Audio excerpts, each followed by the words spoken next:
ഇത് വെറും പച്ചരി വെള്ളത്തിലിട്ടിട്ട് 2 മണിക്കൂർ കുതിർത്ത് വെച്ച് അതിൻ്റെ കൂടെ ഇത് മിക്സിയിലിട്ട് പച്ചരി അരച്ച് കുറച്ചൊന്ന് ലെവലായി വന്നപ്പം ഒരു മുട്ട പൊട്ടിച്ച് വെച്ച് ഇതുപോലെ അരച്ചെടുത്ത് നല്ല മാവാക്കി എടുത്തിട്ടുണ്ട്. ഇത് മുട്ട ദോശ ചുടിയാണ്. ഓക്കെ, അടിപൊളി നീർദോശയാക്കിയിട്ട് എടുക്കുകയാണ്. ഉണ്ടല്ലോ, നമുക്കൊന്ന് അടച്ച് വെച്ച് വേവിക്കാം. അപ്പം ഓരോന്നായിട്ട് നല്ല അടിപൊളി സോഫ്റ്റായിട്ടുള്ള മുട്ട ദോശ ഇവിടെ ചുട്ട് റെഡിയാക്കി വെച്ചിട്ടുണ്ട്.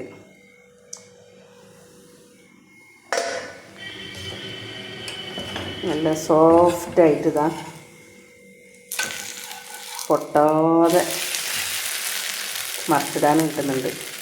ഓക്കെ, ഇതാണ് നമ്മുടെ അടിപൊളി നീർദോശ സമമുള്ള മുട്ട ദോശ.